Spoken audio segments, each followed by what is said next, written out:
Né? Esse tipo de chancelar o trabalho que está sendo feito é muito importante. Né?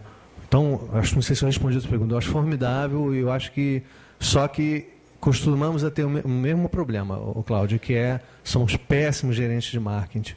Né? Nesse aspecto, acho que a Defesa Civil das 10, nesses setores que trabalham com mapeamento e tudo, mas a maior parte dos psicólogos, a gente só aparece mais na mídia quando está tudo dando tudo errado. Então, quando começa a estar tudo muito certo, todo o trabalho, nós temos que aprender a trazer esse trabalho para fora, para trazer a imprensa, mostrar para o Ministério Público carece de informações, não é à toa que audita demais percebe pouco do que acontece no cenário Brasil, da magnitude dos problemas.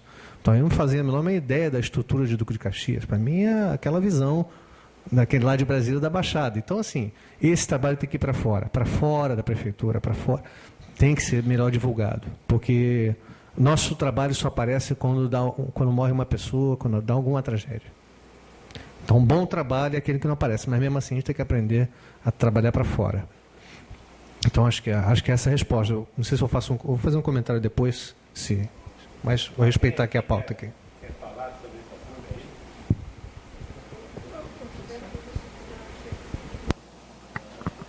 aí? Então, não queria deixar, só para não esquecer, que aqui nós estamos falando muito da contenção de encostas, mas tem um extenso trabalho feito na Baixada de dragagem e drenagem, né? O Projeto Iguaçu, o Projeto Reconstrução Rio, que é o grande problema de Caxias, né? Que é o INEA, fez um trabalho excelente agora, né? Um projeto antigo, né? Só para não...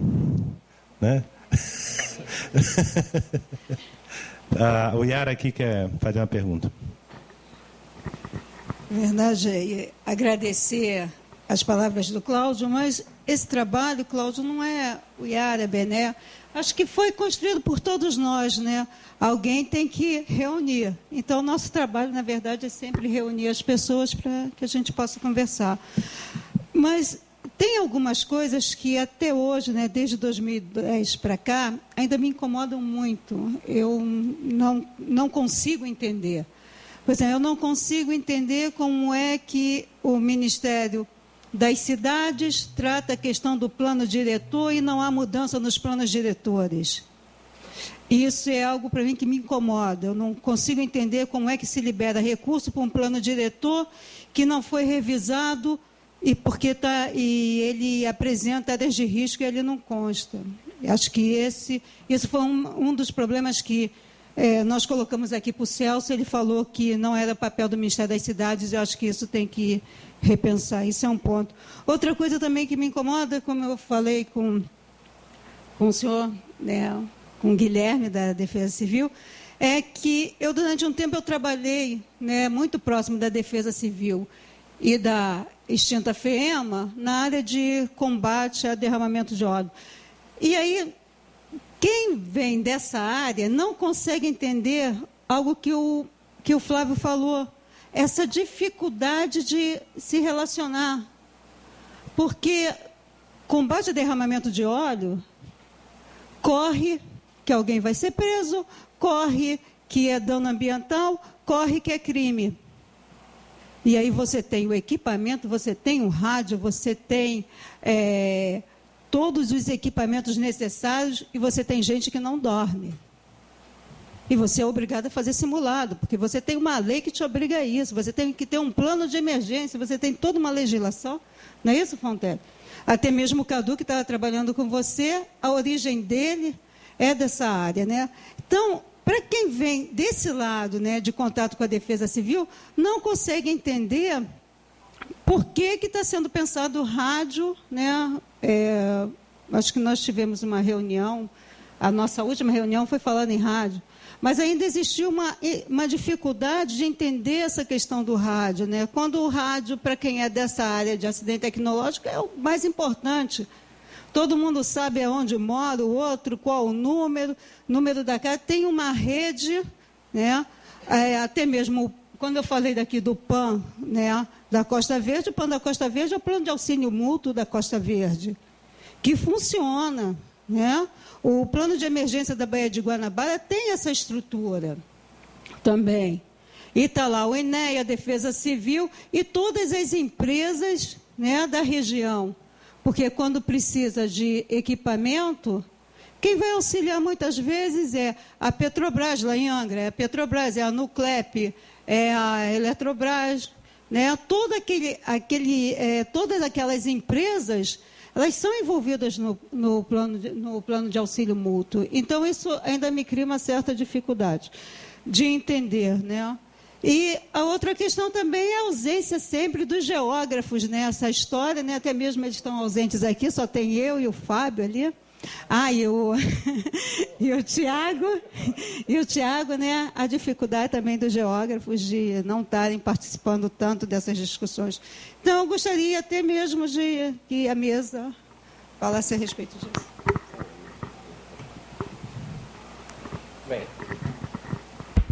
Bem, essa mesma dúvida e essa mesma inquietação que você está falando, eu também tive quando assumi. Por que eu tinha um SESTGEM que conseguia fazer uma mobilização tão perfeita para o plano de segurança da usina nuclear? Por que eu tinha o Conselho de Bacias que fazia uma mobilização, o plano da Baía de Guanabara, e a Defesa Civil não conseguia? E, por incrível que pareça, a Defesa Civil possui, dentro da sua estrutura, um organismo que se chama GRAC, que é o Grupo de Ações Coordenadas, que os órgãos participantes se comprometem a atuarem dentro de um protocolo. E aí foi a mudança, né? Nós, a partir desse momento, nós reativamos o GRAC, e agora com um papel muito mais pesado, porque nós criamos uma coisa chamada Matriz, Atividade e Responsabilidade, em que cada ente, em que cada agência desse GRAC construiu a sua matriz e nós integramos essas matrizes e criamos uma única. Então, cada órgão, cada agência do Estado e algumas convidadas em nível federal sabe o que tem que fazer no momento de um desastre, seja ele qual tipo, inundação, escorregamento, alagamento, enxurrada. Isso já existe hoje, isso já está funcionando. Tá? Então, realmente é uma inquietação, é uma coisa que cria... Eu não entendia. Né? Hoje, eu tenho certeza, nós nos conhecemos pelo nome, né? Eu conheço o Flávio, eu conheço Fonteles, nós que pertencemos ao GRAC, nos conhecemos pelo nome, nos falamos por vezes de madrugada, como é o caso do Cláudio Amaral, meu botafoguense, né? Não só para comentar sobre o jogo do Botafogo, mas nos falamos, a chuva está chegando, o que você acha disso? 2 horas da manhã, 1 hora da manhã. Então, nós já chegamos a esse nível que você está falando. Nós conseguimos hoje, até porque o nosso primo rico, não é assim, Flávio? É o INEA. Então, o INEA hoje tem apoiado muito as ações de defesa civil, muito, muito. Não só a questão do DRM, mas essa questão da radiocomunicação, que era uma ideia e nós não tínhamos ainda recurso, e o INEA tem apoiado o projeto de mapeamento das áreas de inundação. Uma coisa que eu vi, nós vimos em Blumenau, numa visita que nós fizemos em Blumenau. Em Blumenau, o IPTU, você paga em função da cota de alagamento. Então, se a sua casa é cota 1, você paga X. Sua casa é cota 2, você vai pagar X mais, e assim vai. E quando nós trouxemos essa ideia, na mesma hora, eles já tinham uma proposta, na mesma hora eles encamparam essa ideia e realizaram esse mapeamento, já fizeram Norte e Noroeste, vão fazer agora a Baixada Fluminense. São 2 áreas no estado de grande preocupação nossa de alagamento e inundação.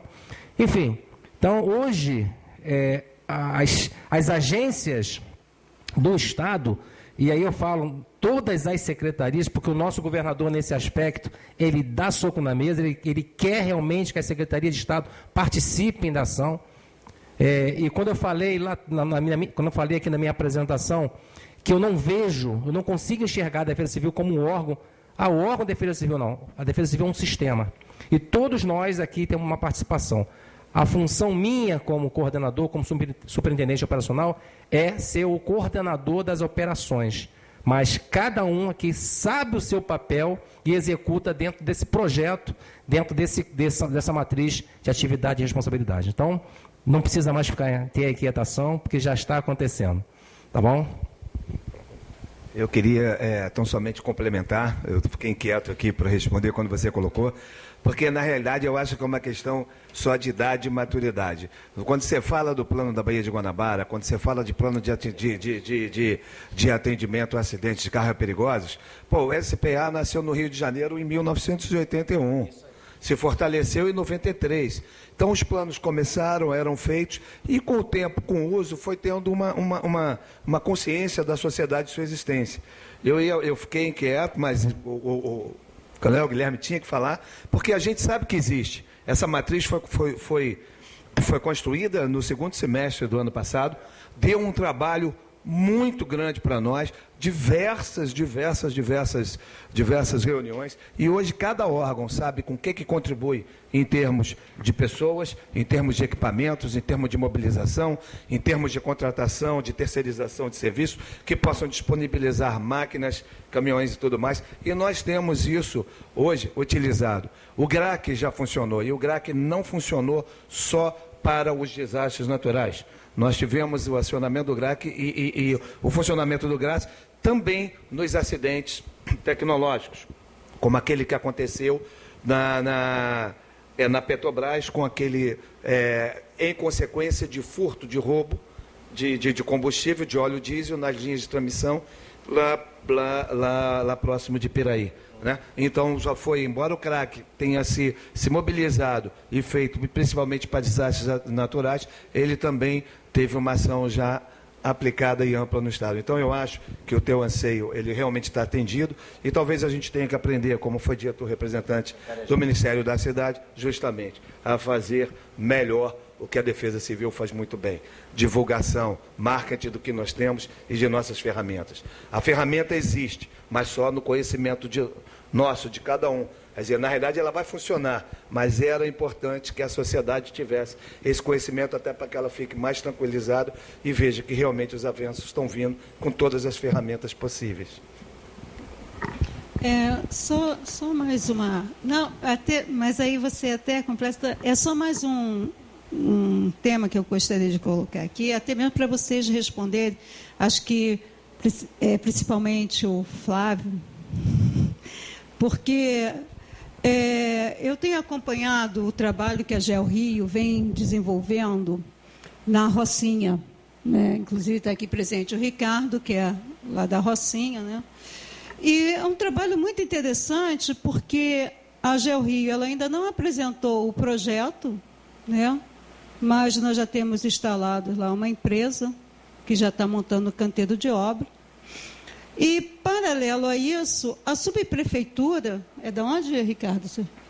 Da Zona Sul, ela está está asfaltando a rua principal, justamente dessa área de risco, sem fazer arruamento, sem fazer canaleta para escoamento, né, sistema de drenagem, nada. E aí, como é que a gente resolve isso, né, essa situação? Encaminha para o Ministério Público? Porque a GeoRio tem um papel que é importantíssimo, né, que está fazendo um trabalho técnico, mas a prefeitura se adiantou, já botou lá a empresa, né, e quem conhece a 8666 sabe que isso não é possível acontecer, né? Você tem que ter primeiro o projeto para contratar a obra, mesmo sendo emergencial. Né? E, paralelo a isso, estão lá colocando uma massa asfáltica, né, de coque, que também não é o melhor, né? Quem é do INEA sabe disso, que não é o melhor tipo de asfalto, né? Numa área considerada de risco. Então, eu gostaria também que vocês completassem isso, porque essa falta de relação, né, entre a prefeitura, a área de defesa civil, a GeoRio, e também a subprefeitura, né? É complicado quando ninguém se fala, né? É difícil me responder, Yara, sobre isso. Porque, primeiro, a gente não tem assim, uma atuação dentro do município do Rio de Janeiro, por considerar que, basicamente, o município do Rio de Janeiro é quem é o nosso paradigma. Né? Então, fica difícil para a gente, eu pessoalmente, fazer uma apreciação crítica disso. Eu acho que o primeiro a ter que se manifestar nesse processo seria a própria GeoRio, né? Lamentavelmente não está aqui. porque eles é que poderiam dar uma resposta sobre o que está acontecendo realmente, né? Eu não sei se alguém aqui teria alguma coisa a acrescentar, mas ficamos...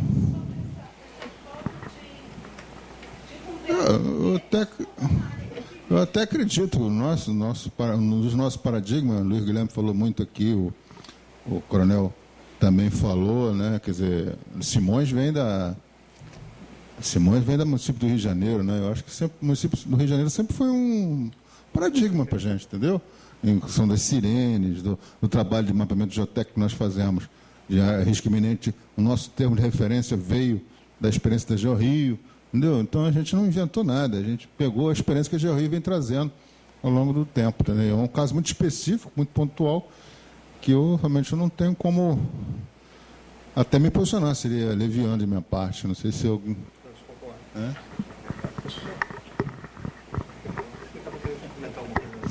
Eu só ia fazer um breve comentário, pegando a oportunidade das primeiras perguntas aqui. É só descontrair, falando que na Defesa Civil de Caxias tem 2 geógrafos. E que da próxima vez eles estarão aqui no plenário, que eu vou fazer questão de trazê-los. Tá, deixa eu fazer só um comentário. Teve uma questão que foi direcionada. Então, Yara, eu não sei o que o meu chefe respondeu, mas ele está certo, concordo com ele. Ele deve ter dito o seguinte: respeite o pacto federativo. Quem gerencia, tem atribuição de gerenciar o que ocorre no território é o município. Então, o Ministério, como representante da União, respeita e deve respeitar o pacto federativo. A União apoia técnica e financeiramente os municípios a desenvolver as políticas que são formuladas e replicadas.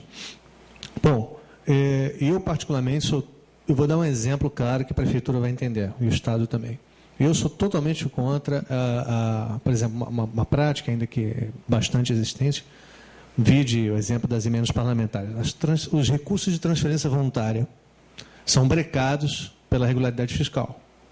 Então, se você entra no CADIM, no CALC, no CADIM pior ainda, se você entrar no CALC, eu não posso te passar recurso. Primeiro, se você não está contratado, eu não posso te contratar. Você pode estar com o projeto pronto, plano de trabalho pronto, não posso te contratar. Depois eu não posso te passar, mesmo que contratado, a parte do financeiro e tudo mais, o CALC breca. Né? Então, porque o município sempre tem inadimplente. Quem mandou ele ficar inadimplente? Eu não sei, assumir a administração agora, ou não importa, é um outro problema.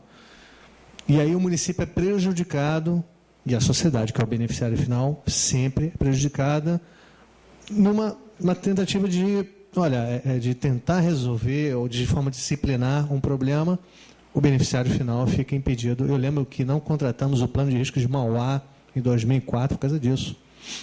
Não contratamos em 2005 por causa disso. Não contratamos vários municípios para fazer plano de risco, porque o cara tinha uma dívida de 300 milhões de uma outra administração de 10 anos.